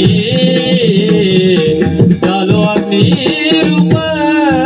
लागोनेच पाप पुण्यांगा, लागोनेची पाप पुण्यांगा, लागोनेची पाप पुण्यांगा, लागोनेची पाप पुण्यांगा, सर्व दुःखल्यानो सर्व अलंकार, सर्व सुखल्यानो सर्व अलंकार, सर्व सुखल्यानो सर्व अलंकार, सर्व सुखल्यानो सर्व अलंकार. म्हणे आम्ही झालो अग्निरूपाणी, लागून हे दीपाप पुण्य अंगा, सर्व सुखले आलो सर्व अलंकार, आनंदे निर्भरडुलत असो. भगवंताचं नामचिंतन घेतल्यानंतर आयुष्यामध्ये सुख मिळतं, आयुष्यामध्ये समाधान मिळतं. आणि भगवंताच्या नामचिंतनामध्ये फार मोठी ताकद आहे. सर्वसामान्य माणूस असा म्हणतो की मी देवाची एवढी पूजा करतो, एवढी अर्चा करतो तरी देवानी माझ्याच नशिबात एवढं दुःख का लिहिलंय, एवढं देव करतोय तरी पण माझ्या नशिबात दुःख का लिहिलंय. लक्षात ठेवा, देव ज्याच्या घेशी तेव्हा देशी, जे देव आपल्याकडनं घेतो तेव्हाच देत असतो, त्याशिवाय देव देत नाही. लोक म्हणतात चोखोबाची बहीण झाला शारंगर, बहिणी उघडादार हाका मारी. देवाच्या बायकोचं देवानी चोखोबारायांच्या बायकोचं बाळातपण केलं, इतकं निकृष्ट दर्जाचं काम देवानी केलं. पण लक्षात ठेवा, चोखोबारायाचे वडील ज्यावेळेस पंढरपूरची वारी करत होते आणि पंढरपूरची वारी करत असताना रोज प्रत्येक वेळेला देव म्हणायचे की माझ्याकडे काहीतरी मागा. देवानी काहीच मागितलं नाही, चोखोबारायांनी काहीच मागितलं नाही. पण ज्यावेळेस हातपाय निश्चित झाले, चालायचं आता अंगामध्ये अवसान नाही, त्यावेळेस चोखोबारायांनी सांगितलं देवा आता वारी माझ्याच्याने होणार नाही, पण माझा चोखा तुझी वारी करेल. मी आतापर्यंत तुला काहीच मागितलं नाही देवा, पण तू आता माग म्हणतोय म्हणून सांगतो की ज्या वेळेस माझ्या चोखावर वेळ येईल ना त्यावेळेस तुला धावत यायचंय. शिष्याचा शब्द पाळला आणि चोखोबाची बहीण झाला शारंगर आणि बहिणी उघडादार हाका मारी. देवाला बाळातपण करण्यासाठी जावं लागलं. जनाबाईच्या डोक्यातल्या उवा काढल्या देवानी. काय काढल्या? जनाबाईच्या डोक्यातल्या उवा काढल्या. रोज देव कुठेतरी जातोय म्हणून जनाबाई रोज कुठेतरी देव जातोय म्हणून रखमाई माता म्हणली नवरा नेमका जातोय कुठं, आज गपचूपच त्याचा मागावा घ्यायचा. गपचूप मागावा घेतला तर जनाबाईच्या झोपडीमध्ये देव दळण दळत होता. जनाबाई पुढे ओव्या म्हणत होत्या, देव माग ओव्या म्हणत होते. त्या ओवीमध्ये जनाबाई म्हटल्या विठ्ठल माझा पिता गे, रखमाई माझी माता गे. रखमाईला राग आला. रखमाबाई म्हणतात की विठ्ठल माझा पिता गे तिथपर्यंत ठीक आहे, पण रखमाई माझी माता काय, मी तुमची पत्नी आहे, तिच्या मग खुशालच तुम्ही मागता म्हणताय. त्यावेळेस देवाने सांगितलं की अगं ती माझी भक्त आहे, माझ्यावर तिचं प्रेम आहे, इतकं प्रेम माझ्यावर तिचं आहे की माझ्याशिवाय तिच्या आयुष्यातलं कोणतंच पण हालू शकत नाही, मला तिच्या मागं मागं म्हणावं लागेल. रखमाई रुसल्या निघून गेल्या. देवाला ती म्हणली मी फार थकले, आता मी दळण दळायला मी दळू शकत नाही, म्हणून देवाने दळण दळलं. देवाला दळण दळता दळता पहाट झाली. बडव्याने दार उघडलं. दार उघडल्यानंतर देवाच्या कानावर हे शब्द पडले की आता बडव्यांनी दार उघडले आणि काकडा कानावर पडला. उठा पांडुरंगा प्रभात समय पातला, उठा पांडुरंगा प्रभात समय पातला. वैष्णवांचा मेळा गरुडा पारी दाटला, वैष्णवांचा मेळा गरुडा पारी दाटला, वैष्णवांचा मेळा गरुडा पारी दाटला, वैष्णवांचा मेळा गरुडा पारी दाटला. उठा पांडुरंगा प्रभात समय पातला, वैष्णवांचा मेळा गरुडा पारी दाटला. देवानी सगळं सोडलं, निघून गेले. सगळ्यांना माहितीये देवाच्या खांद्यावर फाटकी गोधडी बघितली. जनाबाईला चोर घोषित केलं. त्यावेळेस ती म्हणते की मला चोर घोषित केलं, अरे जा मी चोर नाहीये, मी देवाकडे येणार नाही, त्याला माझ्याकडे बोलव. देवाला विठेवरून खाली उतरून तिच्याकडे यावं लागलं. ही जनाबाईची ताकद आहे. आणि ती म्हणली मला चोर घोषित करता, म्हणून डोईचा पदर आला खांद्यावरी, भरल्या बाजारी जाईन मी. बरं भरल्या बाजारी जाऊन मी काय बी करीन का? भरल्या बाजारी जाऊन हाती घेव निटाळ खांद्यावरी विणा, हाती घेव निटाळ खांद्यावरी विणा, हाती घेव निटाळ खांद्यावरी विणा. आता माझ्या मना कोणा घाले डोईचा पदर आला खांद्यावरी, डोईचा पदर आला खांद्यावरी, भरल्या बाजारी जाईन मी, भरल्या बाजारी जाईन मी, डोईचा पदर आला खांद्यावरी. देवाला म्हणला जणे काळजी करू नको, तुला सुळावर घेऊन चाललेत ना, सुळाचं पाणी करायची ताकद तुझ्या भक्तीत आहे. अरे अरे विठा, मूळ मायेच्या कारट्या पुढचं तुम्हाला माहितीये. देवाला शिव्या द्यायचं काम जनाबाईंनी केलं. पण लक्षात ठेवा, ज्याच्या मनामध्ये भगवंताच्या विषयी प्रेम आहे, ज्याच्या मनामध्ये फक्त आणि फक्त नाम आहे, कारण की देवाला भक्ती प्रेम आविन ज्ञान नको देवा. देवाला फक्त प्रेम आवडतं, देवाला फक्त नाम आवडतं. आणि देवावर जर तुम्ही निष्ठेने भक्ती केली तर देव हा तुमच्या आयुष्यामध्ये धावून येतो का?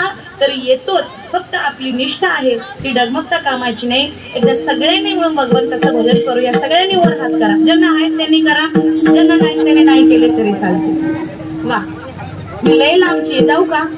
तुम्ही मला हुडकलं तरी मी सापडणार नाही. म्हणा भजन.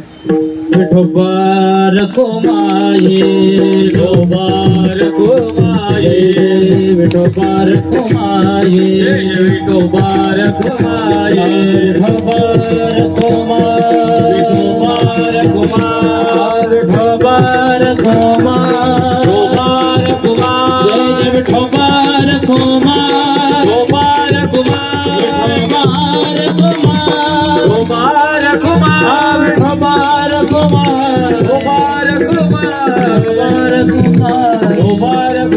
विठोबार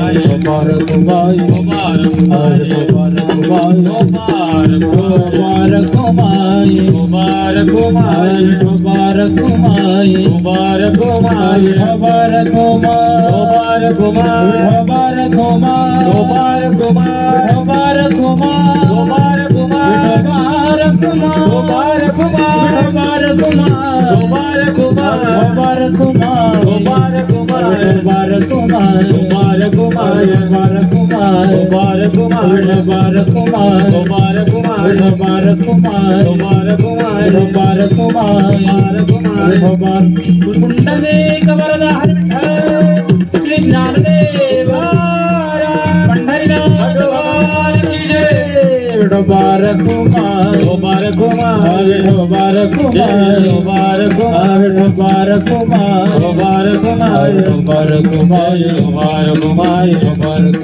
विठोबार कोमाये विठोबार कोमाये विठोबार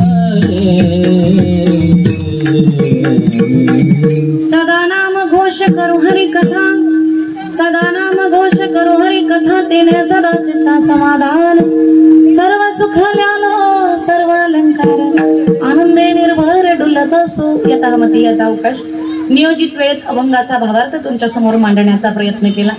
जे काही चुकीचं असेल मी तुमच्या सर्वांचं बालक समजून पोटामध्ये घाला. जे काही योग्य असेल ते माझे गुरु वैकुंठवासी हरिभक्त पारायण सुभाष महाराज गाडगे भाऊ यांचा आशीर्वाद म्हणून मी या जागेवर उभी आहे. लक्षात ठेवा, जीवन जगत असताना प्रत्येकाच्या आयुष्यामध्ये दुःख आहे. जगी सर्व सुखी असा कोण आहे, विचारी मना तुझी शोधून पाहिजे. माझ्या प्रत्येक आई वडील आपल्या मुलांच्यासाठी जे करतात ते कर्तव्य आहे, पण माझ्या आई वडिलांनी माझ्यासाठी केले ते उपकार आहेत आणि त्या उपकारातून मी कधीच उतराई होऊ शकत नाही. माझ्या लग्नाला 18 वर्ष झाली पण मला माझ्या स्वतःचं मूलबाळ नाही. माझे वडील मला म्हणले तुला एका मुलासाठी रडावं लागते, मी तुला 20 मुलांची आई करतो. सर्वसामान्य कुटुंबातील गोरगरिबांची 20 मुलं मी मोफत सांभाळते आणि ती मुलं मला आई म्हणतात. पदराला मायेची झालर असेल, पदराला मायेची झालर असेल तर बाईला कळा न देता ही आई पण बहाल होतं. त्याचं जिवंत उदाहरण म्हणजे मी. आणि आज 20 मुलांचं संगोपन मी मोफत करते. कुणी मला विचारलं तुझ्याकडे काय आहे तर मी आनंदाने सांगेल की माझ्याकडे काहीच नाही, पण येत्या 10 वर्षामध्ये अशी पिढी माझ्याकडे तयार होईल का जी आई वडिलांचं रक्षण करेल, जी धर्माचं रक्षण करेल आणि जी संप्रदायाची धुरा महाराष्ट्रभर पोहोचवेल. माझ्यासारखी आनंदी मीच. प्रत्येकाच्या आयुष्यामध्ये दुःख आहे, फक्त दुःखावर टाच मारून जीवन जगता आलं पाहिजे. आणि ज्याला दुःखावर टाच मारून जीवन जगता येतं त्याचं नाव आयुष्य, कारण की हे आयुष्य पुन्हा मिळत नाही. इथं खूप महिला मंडळ आहेत, सगळ्यांनी फक्त माझ्या मागे 2च जनाबाईच्या ओव्या म्हणा, कारण की देवाने आपल्याला सुंदर काय दिलाय, कंठ. कंठ दिलाय आपल्याला. पुरुषाला काय दिलंय, माफ करा, पुरुषाला काय दिलंय, जे काही दिलं असेल ते, पण सुंदर कंठ दिलाय. सगळ्यांनी माझ्या मागे म्हणा, सुंदर माझे जाते ग फिरते बहुते ग,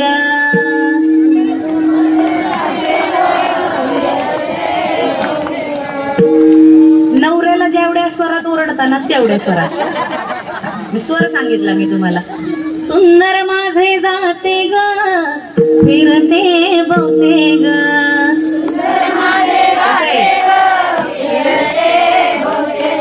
ओव्या गाऊ कौतुके तू ये रे बा विठ्ठला, ओव्या गाऊ कौतुके तू ये रे बा विठ्ठला, ओव्या गाऊ कौतुके तू ये रे बा विठ्ठला, ओव्या गाऊ कौतुके तू ये रे बा विठ्ठला.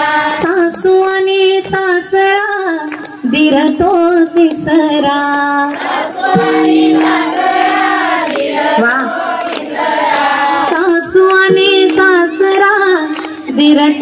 तिसरा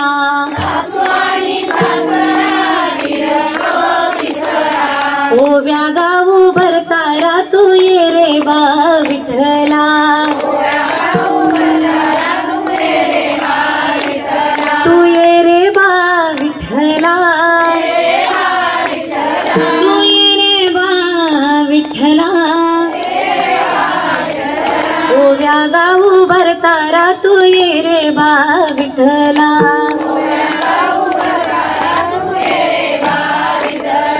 रोज म्हणणार ना घरी रोज म्हणा बरं वाटतंय ना मग रोज म्हणत जा हे म्हणण्याची गोष्ट आहे हे म्हणतो का आपण बोलतोच म्हणतो हे म्हणण्याची गोष्ट आहे आता कीर्तन चालू झाल्यानंतरच नियोजकांनी सांगितलं होतं की ताई पिंगळा म्हणला पाहिजे आणि खरं सांगायचं तर आमच्या भागामध्ये पिंगळा खूप आवडतो लोकांना या भागामध्ये पहिल्यांदा आले त्याच्यामुळे सगळ्यांच्या इच्छे खातीर हे जरी नाही काल परी दुसरा येईल हे जरी नाही काल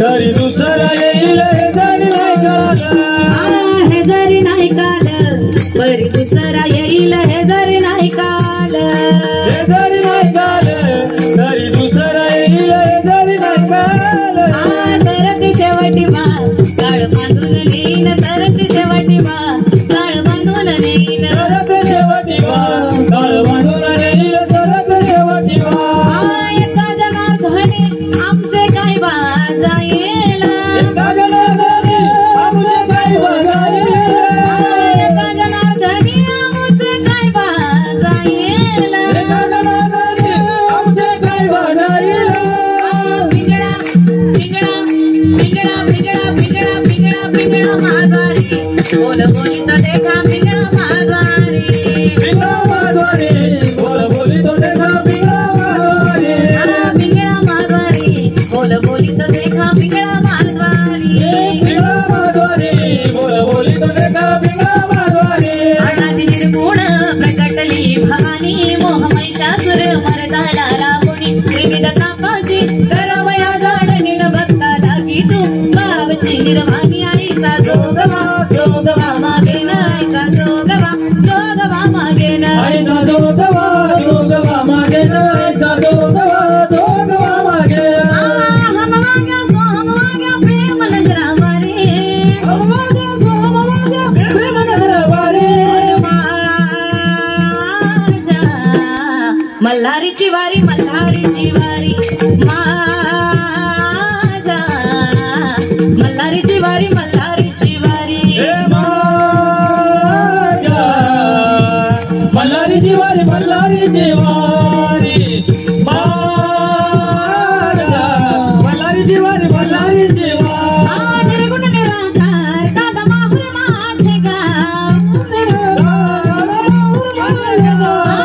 निराकार दादा माहुर माझे गाव निर्गुण निराकार दादा माहुर माझे गाव शकून शकून शकून शकून शकून शकून शकून सांगा बया आलय माई माझे नाव सांगावया माई माझे नाव शकून सांगा बया आले माई माझे नाव काळ्या रात्री तळपत होत तिच्या रूपाचं ऊन काळ्या रात्री तळपत होत तिच्या रूपाचं ऊन अशीच देखणी होती एका मुसलमानाची सुन अशीच देखणी होती एका मुसलमानाची सुन त्या तरुणीला आई म्हणाला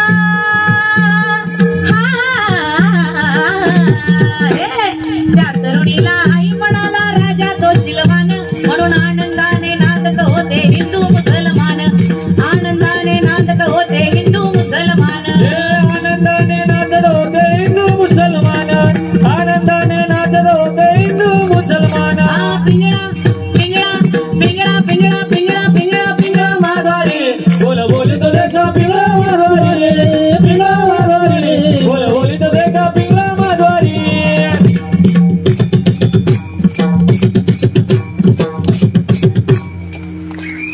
बरं वाटतंय ना धन्यवाद बघा एवढी मोठी ताकद आहे हो भगवंताच्या नामचिंतनामध्ये इथं आल्यानंतर घरातलं काही सुद्धा आठवत नाही म्हणून सदा नाम घोष करू हरी कथा तेने सदा चित्ता समाधान यथामती यथावकाश अभंगाचा भावार्थ तुमच्या समोर मांडण्याचा प्रयत्न केला शिवगुरु मंदिर मधल्या इंचगिरी संप्रदायाच्या सर्वच सभासदांनी मला इथं बोलवलं त्याबद्दल धन्यवाद आमचे सुंदर असे गायनाची साथ देणे दिली ते आमचे महाराज अतिशय सुंदर. लक्षात ठेवा, कला अवगत करणं सोपं आहे, कला अवगत करणं सोपं आहे, पण गुरूंची कृपा झाल्याशिवाय नाही. तुमच्या कंठामध्ये साक्षात सरस्वतीचा वास आहे. अतिशय सुंदर दोघांनीही गायन केलं.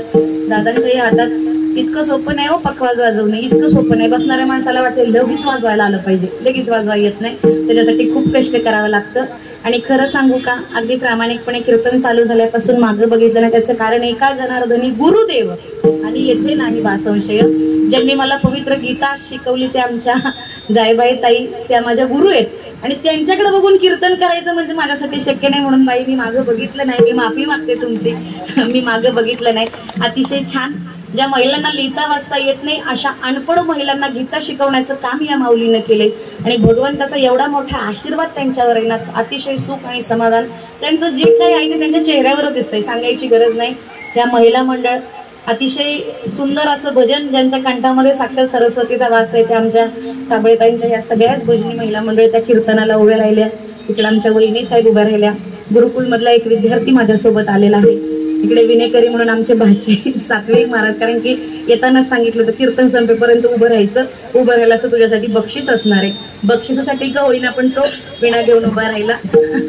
आणि छान एवढी सगळी बसलेली मंडळी, त्याच्यामध्ये आमचे माऊली महाराज ज्यांच्या मुखातून आपण रोज शिवलीलामृत ग्रंथाचं पारायण श्रवण करतायत. आमचे मंडळाचे ज्येष्ठ अध्यक्ष का ज्यांनी वडिलांच्या नंतर संप्रदायावर प्रेम केलं ते आमचे देशमुख शेठ देशमुखताई, आमचे महाडिकांना.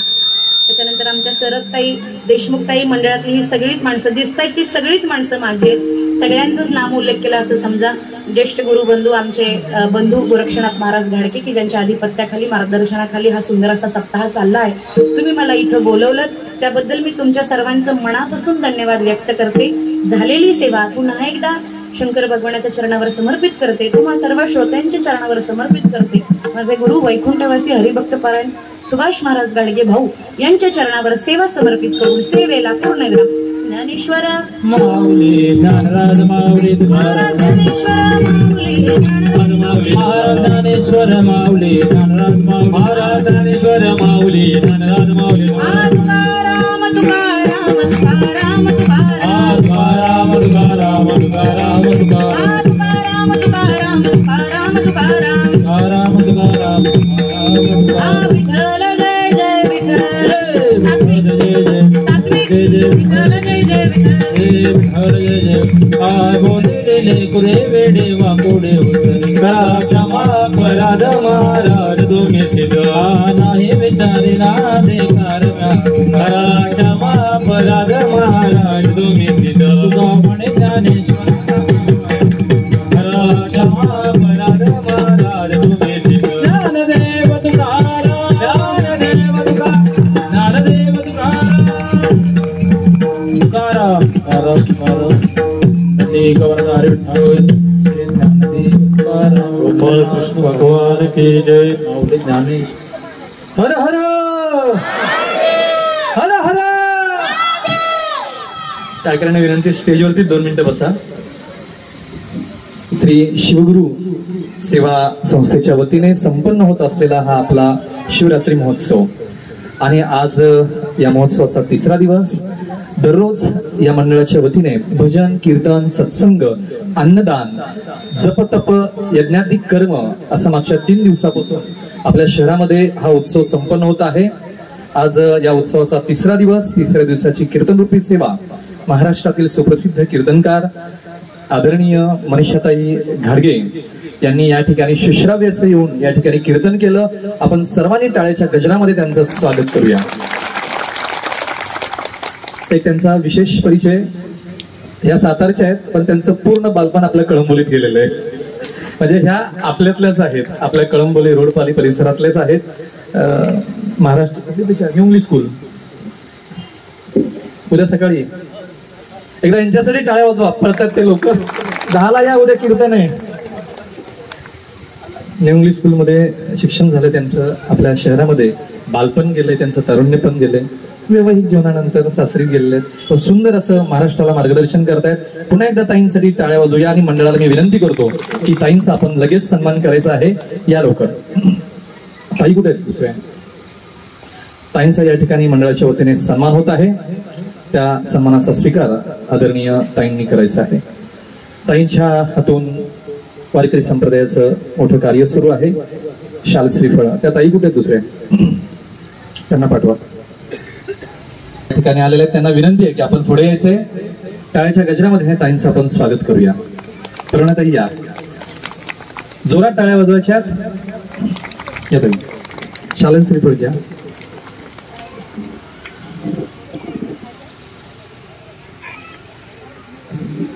त्याचप्रमाणे दर्शनाताई भांबल आपणही पुढे यायचे. या पुढे आपल्या शुभ हस्ते आदरणीय मनीषाताईंचा या ठिकाणी सन्मान होते. ताई यावरती यावरती यावरती.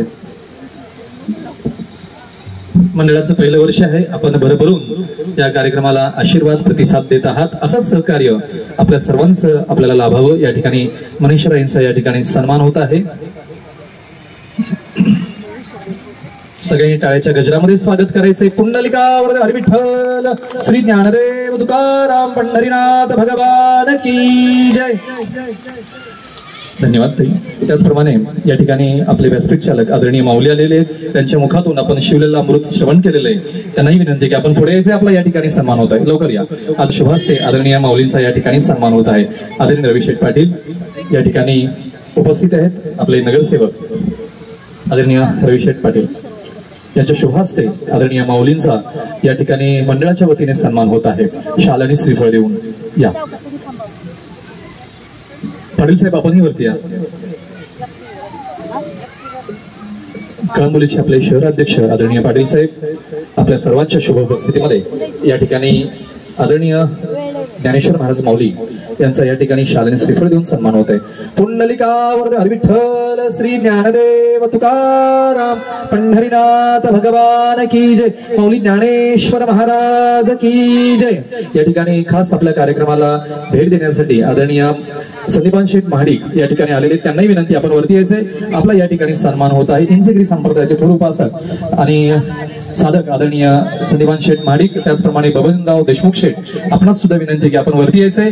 मंडळाच्या वतीने आपला या ठिकाणी सन्मान होत आहे. महाडिक शेठना विनंती आहे या या. देशमुख शेठ वरती या. या महाराज आहेत ना 10 वाजता.